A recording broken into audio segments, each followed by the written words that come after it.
Anthony, welcome to Singapore. How's it treating you, and what's it like being so good at what you do that you get sent around the world to do it? Singapore's actually been a lot of fun. The last few years, I've tried to do a better job of enjoying the places that I go. I think up to that point, I was in a lot of hotel rooms and a lot of cool places. Not that I'm looking at retirement right now, but I definitely have a lot fewer years left than I had behind me. So trying to enjoy it. I've had a lot of fun. I've gone and checked out the city and kind of bounced around. It's been a lot of fun. You're on a tough run, but you've come back from dropping 3 before. What did you learn from that experience when you were down there before and you totally turned it around? I think this one's a little bit different position. Before, when I was early on in my career, I think that's a point that gets missed. I do have a good chunk of losses, but a lot of them are very, very early in my career. And I just wasn't very fucking good back then.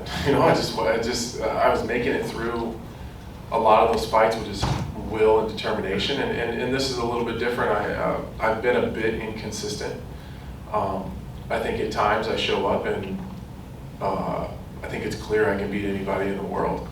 And sometimes I show up and I shit the bed. And so I've just really been working on my consistency. I think that's really what it comes down to, is my focus and just trying to bring the best product every time. I think as I've gotten older, I've had to adjust some of my training and my approaches and some of my recovery stuff. So it's just a learning process, man. Ryan Spann put together a couple of really impressive victories and then submitted in his last fight in the first round. Which Ryan Spann are you expecting here? That's kind of Ryan Spann in a nutshell, isn't it? He's fairly inconsistent himself. It just, if you let Ryan do what he wants to do, you're going to get a phenomenal product out of him. It's the type of fighter that he is. He's a very good downhill fighter. Once he gets rolling, it's tough to stop that. So, I don't know. I don't really care so much what he's bringing. I don't really have any expectations. I've worked really, really hard on the things that I want to do, and I really haven't thought so much about Ryan, to be very honest with you. Next question, please, Benjamin.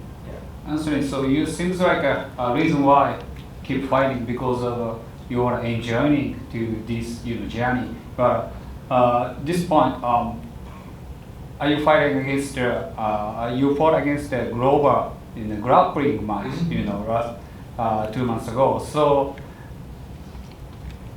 what kind of this experience to give you anything for as a MMA fighter?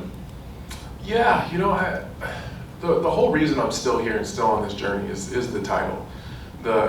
The second that I think that I can't win it, or maybe that's too far out of reach, then I'll be done doing this. The Glover thing was more a way for me to stay in shape and have something to work towards. Just with everything I have going on with my family and all the other things that I have going on outside of the octagon, sometimes I do tend to get a little bit distracted. So the taking the Glover thing was just a way for me to have fun, stress-free competition. It's not very stressful doing jiu-jitsu. I want to win. I'm a competitor, so I don't like losing. So I just wanted a reason to have a goal, I guess. I needed something to continue to walk forward, walk towards every day. And I think that really helped me, because I didn't really have a training camp. I fought, I took a little bit of time off, got right into the training for the Glover thing, and then transferred right into getting ready for this fight. So I didn't really have much of a break, which was really nice. It was nice to not have to get into shape. I was just already in shape. Thank you so much. Thank you.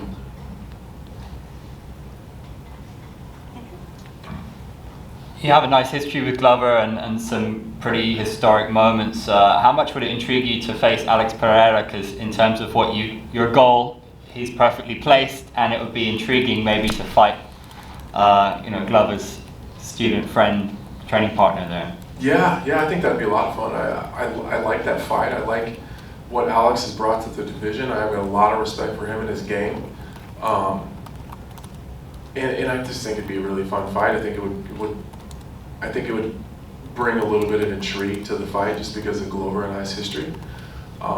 Anything I can do to get a win over Glover, I would absolutely do, as much as I like that guy. And after the grappling thing, him and I and his wife and mine sat and had some beers and talked about, potential matchups with me and Alex. And it is what it is. It's all business. And we're all martial artists and competitors. It's nothing personal. At times, obviously, especially, given the history of this fight, things do get personal at times. But between Glover and I and his team, it's nothing but love.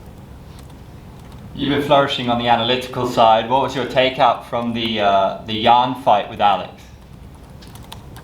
Well, it was a really close fight.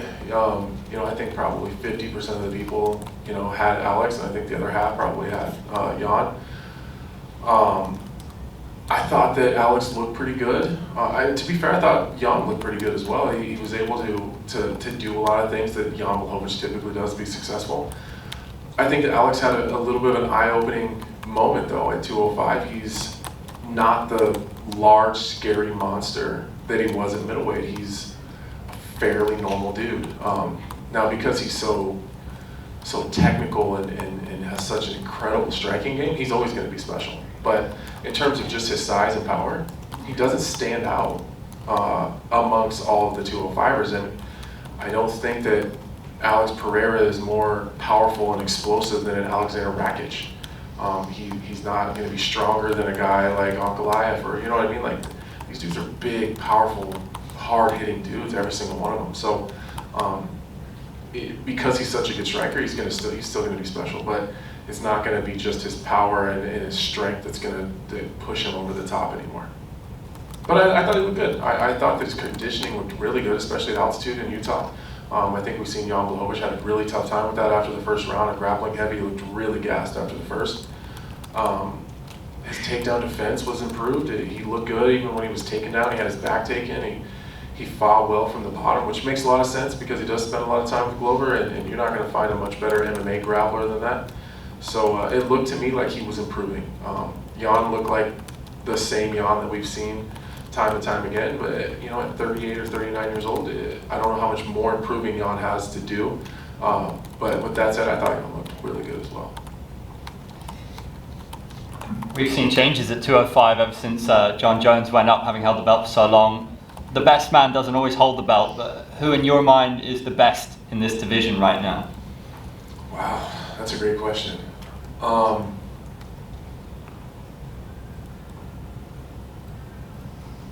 Man, I don't know, because I think out of the entire top 10, everyone has their strengths and weaknesses.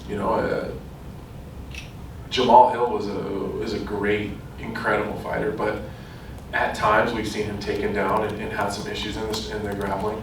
Striking wise, he's really special. It's nothing that he's ever been taught, I don't think. It's just things he's adapted over time. The things that he does are just very natural and instinctual that make him hard to deal with. I think Jan Blachowicz is very, very well. He's probably one of the most well-rounded guys. But kind of at this point, he's having some issues, obviously, in the Ankalaev fight, and then as well in the Pereira fight, with maybe just his gas and his output. Pereira has a huge hole in his game when it comes to the grappling. I don't think that's a secret. I think Alexander Rakic is probably right up there with one of the better guys. The only loss that he's taken has been due to injury against Jan Blachowicz, and he looked really good in that fight. I would love to see a fight with Alexander Rakic and Jiri Prohaska. I think that those are probably the two guys at the top of the division in terms of skill. But Alex is, Rakic's got some work to do to get a win after coming off that loss with injury. In other sports, we often see youngsters explode, but in this game, it seems like experience is telling. You look at who holds the belts, men and women, they're people in their mid-30s, right? You faced most people in the top of this division, so how important is your experience going to be in achieving your goal? I think it's really important. You don't know what you don't know, right? So I think that's what some of the younger fighters run into is it's a lot of the unknown, and they don't really know what they're getting themselves into at times. And even in this, I've lost 2 in a row.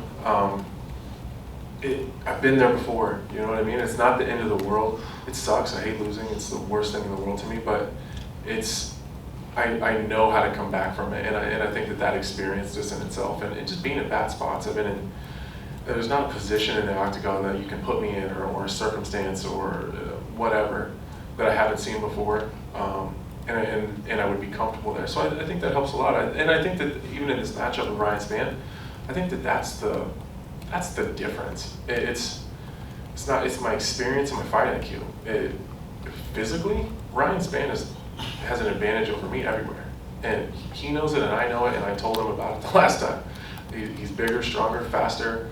He's more explosive. He hits harder. He's probably more conditioned just because of the miles.